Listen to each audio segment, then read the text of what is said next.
목사님을 통해서 공회 앞에 서신 예수님 그리고 베드로의 부인에 관해서 이제 같이 말씀을 나누신 줄 압니다. 이제 27장 예수님 이제 빌라도에게 넘겨지고 또 이제 이리로 저리로 가면서 그 심판을 받는 이런 모습인데 묻죠. 마태복음 26장 64절에서 그렇게 물었어요. 그죠?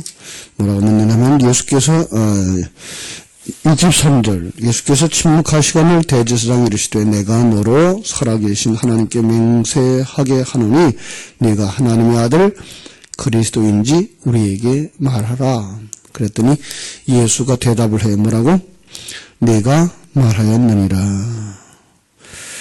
네가 하나님의 아들이냐라는 말. 이제 유대인의 공회에서는 더 물어볼 것이 없죠. 그죠? 예수님은 대답하죠. 내 말이 옳도다. 내가 말하였느니라. 참 그들의 생각 속에서는 하나님을 모독하는 일들이었죠.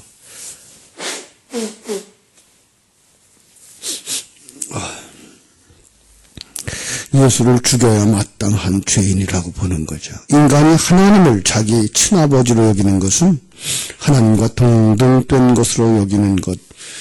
오늘날 말하는 내가 예수다, 내가 재림 한사다, 내가 그리스도다 라고 하는 자들, 여기 똑같은 사람들이라고 여겨질 수 있는, 이해할 수 없는 이런 부분이죠. 세상에는 눈이 열려지지 않으면 알 수 없는 그가 어떻게 그리스도일 수가 있는가라고 하는 거죠. 이렇게 참 이 땅에 나타난 어떤 누가 내가 그리스도라라고 말할 때에 어떤 반응이 일어난다고요? 하나는 예수를 죽여야 한다. 그는 죽여야 마땅한 자다. 그런데 요한복음 4장에 보면 이제 예수님의 제자들과 같이 사마리아로 지나가시다가 우물가에서 누구 만나죠? 수가성 여인을 만나요. 그러니까 수가성 여인을 일부러 찾아가죠. 낮 12시라 그랬어요. 그래서 그가 하나님께 속한 자라는 것 가르쳐주면서 큰 변화가 일어날 것 예언하고 있는 것이 바로 낮 12시. 제자들이 먹을 것을 구하기 위해서 마을로 들어갔을 때에 한 여인이 물을 길러 와요. 예수께서 그 여인에게 물을 좀 달라 그러죠. 그가 얘기를 해요. 어떻게 유대인이 사마리아 여인에게 물을 달라 하느냐? 그러자 예수님이 내가 하나님의 선물과 물 좀 달라 하는 이가 누구인 줄 알았더라면 내가 내게 구했을 것이다. 내가 생수를 내게 주었을 것이다. 여인이 하는 말이 이 우물은 깊고 당신은 두레박도 없는데 어떻게 물을 줄 수 있어? 이 우물은 우리 조상 야곱이 판 건데 당신이 야곱보다 큽니까? 예수께서 이 물을 먹는 자는 다시 목마르지만 내가 주는 물을 마시는 자는 영원히 목마르지 아니할 것이다. 그래요. 그러자 그 여인이 그런 물 내게도 주어서 물 길러보지 않게 해달라고 예수님께서 네 남편을 불러오라 그래요. 남편이 없습니다. 여자가 남편이 5이었대요. 그죠? 예수님이 말하죠. 네 말이 옳도다. 네 남편이 5이었다. 지금 있는 내 남편도 내 남편이 아니다. 여자가 깜짝 놀라는 거예요. 낯선 사람이 자기의 과거를 다 아는 것. 그래서 당신은 선지자입니다. 그리고 또 묻죠. 이제 예배를 어디서 드려야 됩니까? 조상들은 사마리아 산에서 해야 된다 그러고 당신들은 예루살렘에서 해야 된다 그러는데 예배를 어디서 해야 됩니까? 예수님은 예배할 때가 오는데 진실로 예배할 때가 오는데 영과 진리로 신령과 진리로 예배할 때 바로 이때다. 비록 이 여인 비참한 가운데 살았지만 그는 예배를 찾는 사람이었어요. 그죠? 자, 그런데 요한복음 4장 25절 보면 그가 이제 발견하죠. 여자가 가로되 메시아 곧 그리스도라 하는 이가 오실 줄 아노니 그가 오시면 모든 것을 우리에게 가르쳐 줄 겁니다. 예수님이 말합니다. 네게 말하는 내가 그로라. 저는 이 말을 끌어내고 싶은 거예요.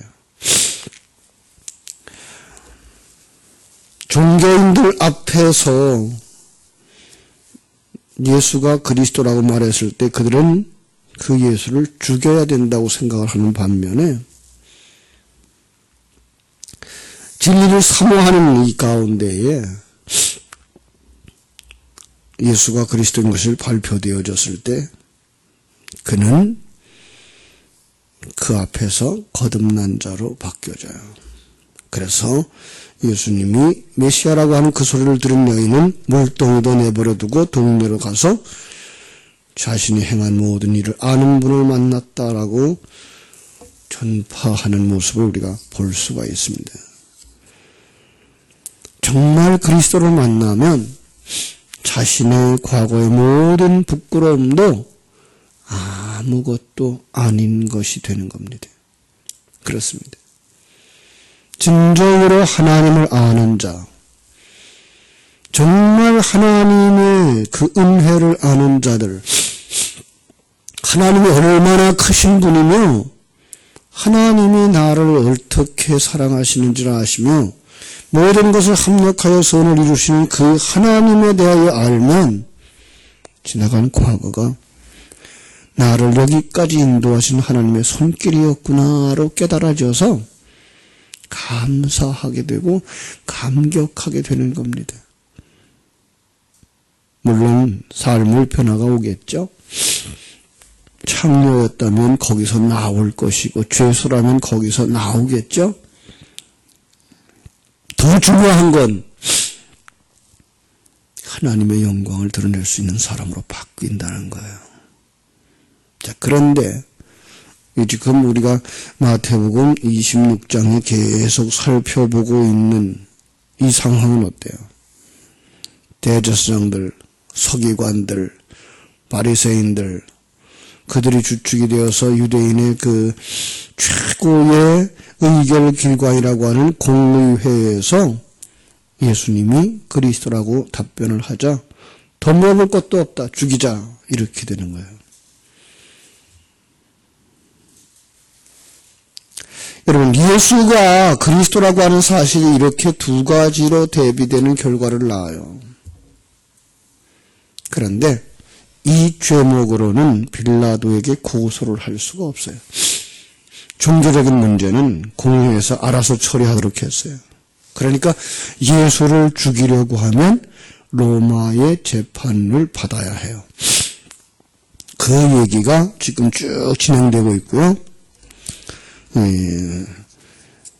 누가복음 23장에도 가보면 이렇게 표현을 해요. 아주 간단하게 되어 있기 때문에 제가 한번 볼게요. 23장 1절 2절. 우리가 다 예수를 빌라도에게 끌고 가서 고발하여 이르되 우리가 이 사람을 보며 우리 백성을 미혹하고 가이사에게 세금 바치는 것을 금하며 자칭 왕 그리스도라 하도이다. 이 말이에요. 세 가지가 나오죠. 백성을 미혹한다. 예. 이것은 로마를 전복하기 위하여 백성을 선동한다라는 얘기고요. 두 번째로 로마에게 세금을 내지 말라 그랬다. 예수께 올무에 걸려들도록 만든 거죠. 그죠? 세 번째는 자칭 왕 그리스도라 그랬다. 여러분, 빌라도가 모를까요? 그들이 이렇게 질문을 가지고 나와서 신문을 하는 거 알아요. 그래서 놓아주려고 그러는 거죠. 왜? 어떻게 알 수 있어요? 자, 생각해 보세요. 유대인들에게 있어서 로마의 백성들을, 로마 정부를 흔들기 위해서 괴담을 흘리거나 로마의 세금을 내지 말아라, 그리고 자칭 왕이라 그래서 로마에 대항을 한다 그러면 유대인들에게 있어서는 그건 바라는 자 아니에요. 너희들이 바라는 자 아니냐. 근데 너희들이 바라는 자를 데리고 와서 우리 그 빌라도 법정에 심판을 해달라고 그러느냐? 바로 뭐인 것을 알아요? 시기하기 때문에. 그죠? 시기하기 때문에, 질투하기 때문에 일어나는 그 일인 것을 뻔히 아는 얘기를 알 수가 있어요. 그죠? 그렇습니다. 세상 사람들은 자기들이 똑똑한 줄 알지만 세상은 더 똑똑한 거예요. 사단은 그들이 그렇게 생각하는 것처럼 호락호락하지 않다고 하는 사실을 우리에게 보여주고 있는 것 우리가 알 수가 있습니다. 빌라도가 이미 모든 것 다 알아요. 예수의 사역이 정치적인 소요를 일으키는 것이 아니었다는 것도 알아요. 그런데 고소하는 자들이 어떻게 하든지 예수를 정치범으로 몰아서 처형해달라고 요구하는 것, 그건 바로 저희들끼리 일어난 시기 때문에 그런 것도 아는 거죠. 자, 그 다음에 어디로 보내죠? 이제 헤롯에게 보내죠. 헤롯이 예수를 보고 굉장히 기뻐했다. 누가복음이에요, 이거는. 누가복음 23장에서 나오는 얘기예요. 왜 기뻐했을까요? 예수에 대한 소문을 많이 들었어요. 한번 보고 싶었던 거죠? 이 헤롯은 세례 요한을 못 배워 죽인 사람이에요.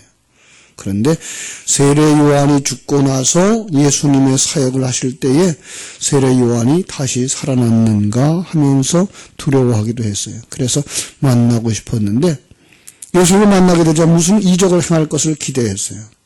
헤롯이 여러 말로 물으나 예수는 한마디도 대답지 않아요.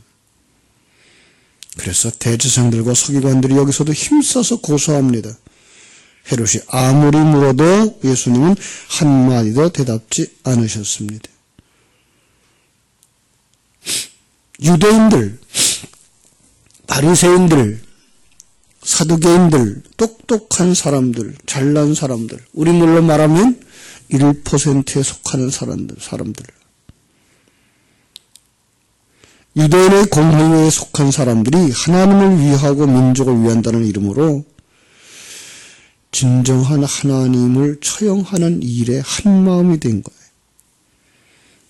로마를 반역한다고 거짓 고소를 하면서 민심을 선동하고 고소하지만 사실 그들이 원하는 것은 바로 예수를 십자가에 못 박기를 원하는 거죠.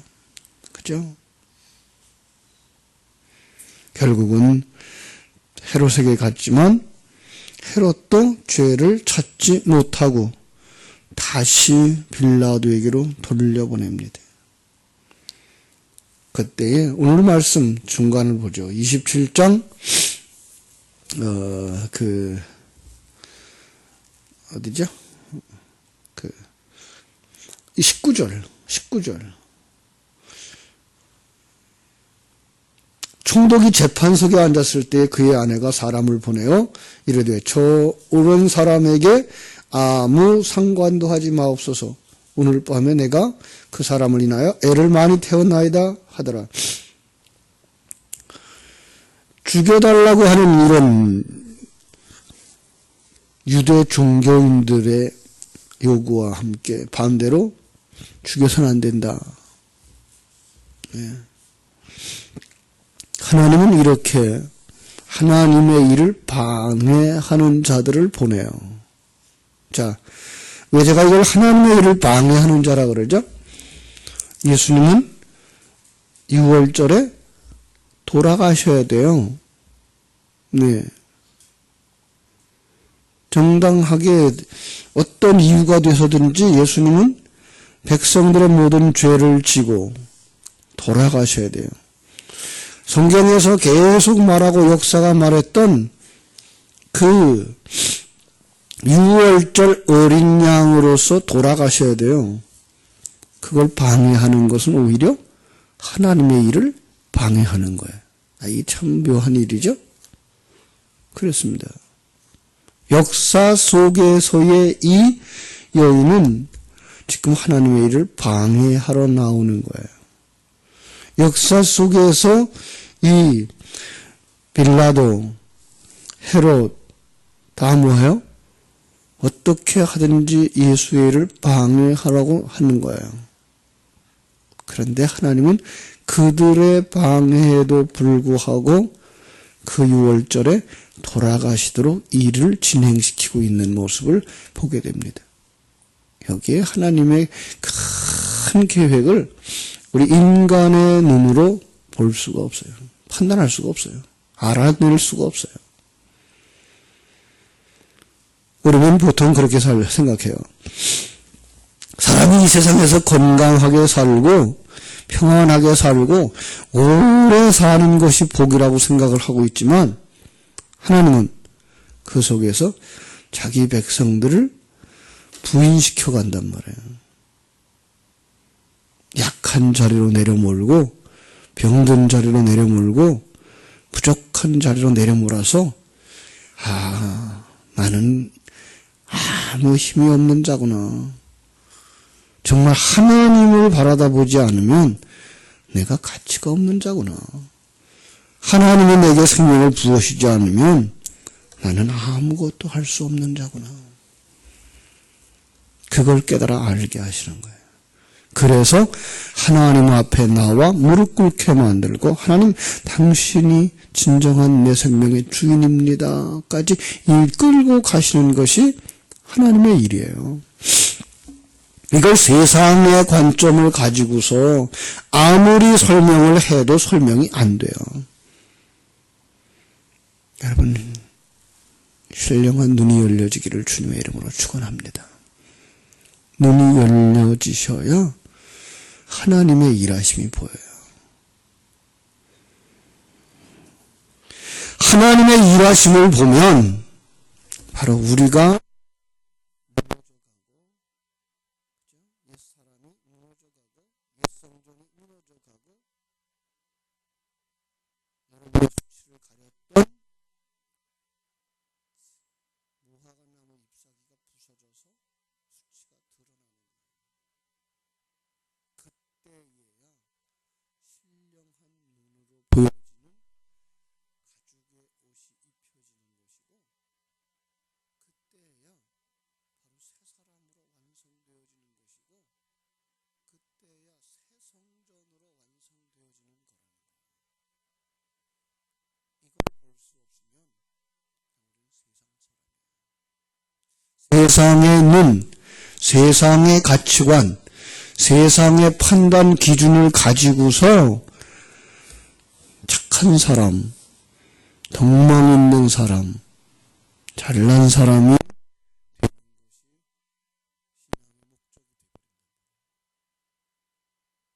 하나님은 그거로 우리를 끌고 가진 않아요. 하나님은 전혀 세상 사람들이 알지 못하는 그 자리로 우리를 끌고 가요. 그게 바로 하나님의 자녀의 모습이고 거기서 평강을 누리는 삶을 살게 하는 것이고 이 세상에서 벗어야 될 것 벗고 보이지 않은 하나님의 세상 속에서의 완성된 모습으로 나오는 거예요. 그것의 또 하나의 그림이 바로 이 모습이에요. 바나바가 모여서 풀려나는 그림이죠. 그렇습니다. 자, 여기서 이 마태의 이야기를 대조시켜 볼까요? 유다는 예수님을 따라다니다가도 예수님을 팔아먹고 목매달아 죽는 사람이 있고요. 그런가 하면은 이 로마 정부에 대하여서 반역을 하고 있었던 자 바라바예요.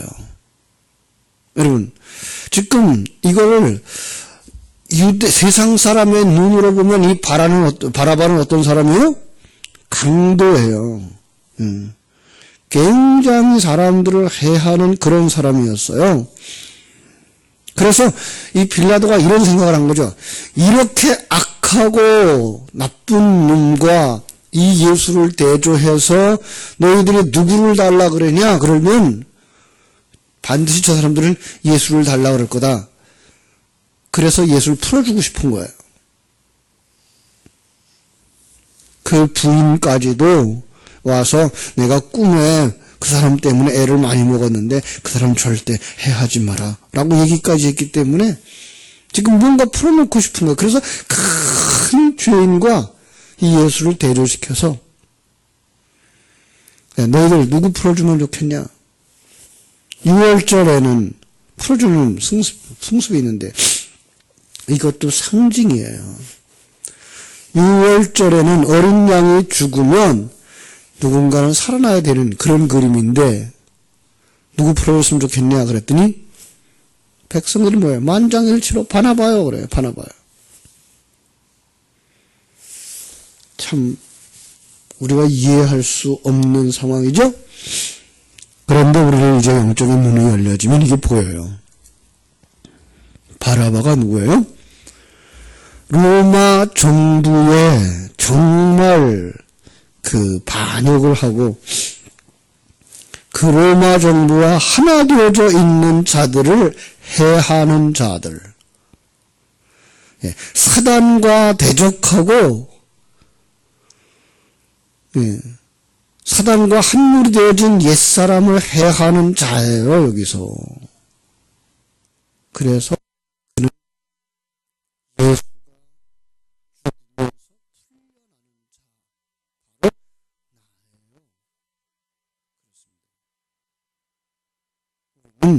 바로 이런 삶을 살아야 되는 거예요. 참, 목사님, 죄인의 삶을 살라고요? 아니요, 죄인의 삶을 살라는 얘기가 아니에요.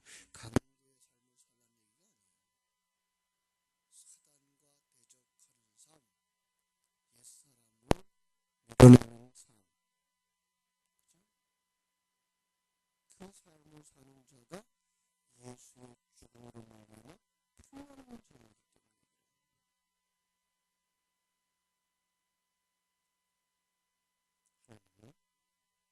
이런 그림 속에다가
우리가 예수를 믿는다고 이렇게 교회에 나오지만 교회에서 예수님을 믿는 자들에게 주시는 약속은 이 땅의 것이 아니고 육신의 것이 아니고 신령한 것, 하늘의 것, 하나님의 영광을 위한 것이라는 사실을 기억하셔야 됩니다.